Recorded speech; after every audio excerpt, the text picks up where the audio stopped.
Good morning everyone, welcome back to my YouTube channel. आज की class में हम करेंगे इंग्लिश के 100 गोल्डन रूल्स का रिवीजन। और इस क्लास में हमने 3 क्लासेस को कर लिया है, जिसमें हमने 29 रूल तक कर लिए हैं। आज हम 29 रूल का एग्जाम्पल और रूल नंबर 35 तक ही करेंगे। चलिए तो शुरू करते हैं हमारी आज की क्लास। अगर आपने वो 3 क्लास ना देखी हो तो वो भी देख लें, और इस क्लास की फ्री पीडीएफ के लिए टेलीग्राम ग्रुप को ज्वाइन करें। तो हमारा 29th रूल है ईच किसके लिए यूज होगा? दो और दो से ज़्यादा के लिए यूज होगा एवरी मोर देन टू। दो से ज़्यादा के लिए यूज होगा आइदर दो में से एक के लिए, और neither not only out of two option. दो ऑप्शन में से कोई नहीं, और नन दो से ज़्यादा ऑप्शन में से कोई नहीं के लिए यूज होगा। और हमको एक नोट लगाकर ध्यान रखना कि every each either neither none और इनके बाद सिंगुलर नाउन और सिंगुलर वर्ब आएगी।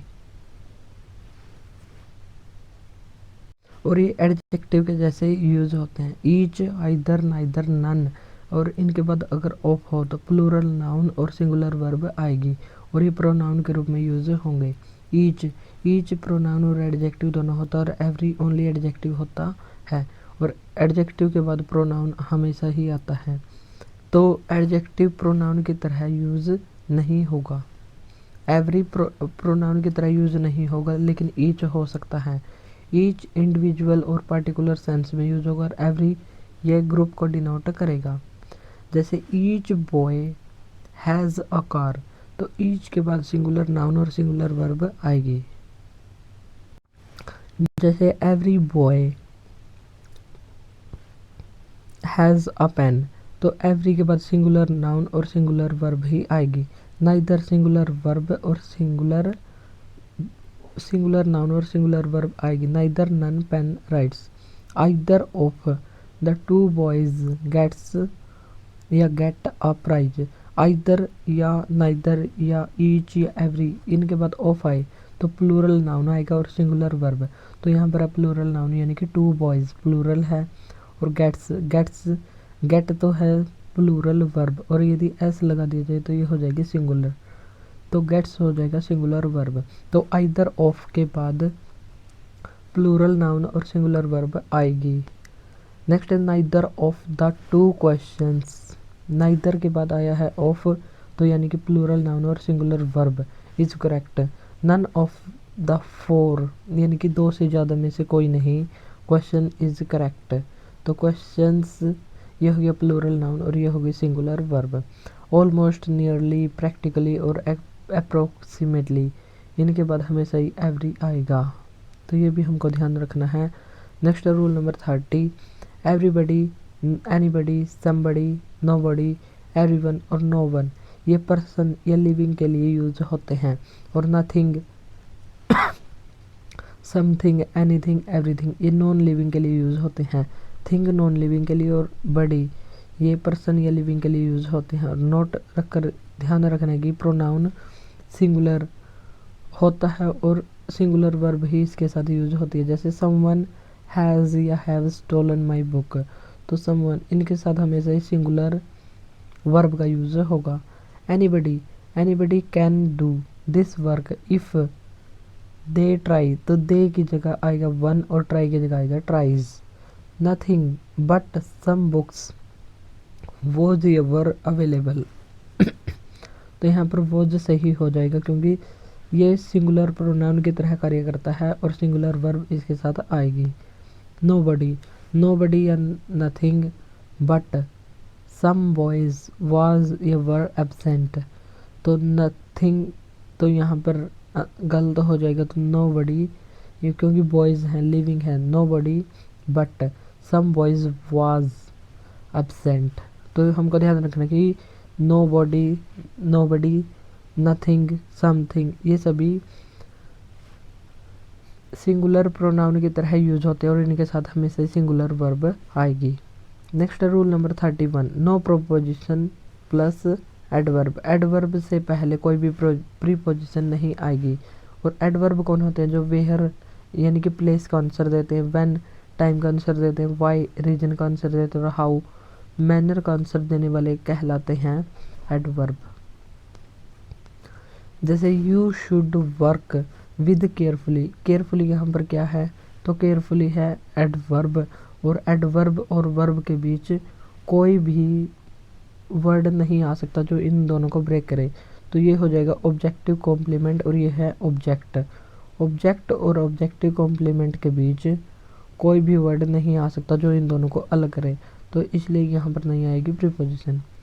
Gandhi would go to everywhere on foot, तो यहाँ पर टू का यूज नहीं होगा। It rained like cats and dogs, यहाँ पर लाइक का यूज नहीं होगा क्योंकि ये प्रीपोजिशन है और ऑब्जेक्ट और ऑब्जेक्टिव कॉम्प्लीमेंट के बीच कोई भी वर्ड नहीं आएगा। They fought with tooth and nail, तो यहाँ पर विद नहीं आएगा। We shall leave this city with bag and baggage, bag and baggage का मतलब है बोरी या बस्ता सहित, यानी कि कम्प्लीटली, तो यहाँ पर भी विद का यूज नहीं होगा। Next rule number 32। The following words are adjective: cowardly, miserly, niggardly, slovenly, brotherly, fatherly, friendly, godly, kingly, manly, womanly, heavenly, bodily, earthly, worldly, lively, likely, lovely, elderly, orderly, homely, masterly और scholarly और etc। जब noun के बाद L Y लगा दिया जाए तो वो बन जाता है एडजेक्टिव। जैसे man plus L Y manly, friend plus L Y friendly, और इन वर्ड्स के बाद एडजेक्टिव होगा, तो ये सभी वर्ड्स एडजेक्टिव कहलाते हैं। They faced all the challenges manly, तो यहाँ पर मैनली नहीं आएगा, यहाँ पर आएगा like a man. We should not act cowardly in a cowardly manner, तो cowardly यहाँ पर है adjective. they treated her friendly like a friend, तो यहाँ पर हो जाएगा एडवर्ब, तो फ्रेंडली यहाँ पर नहीं आएगा।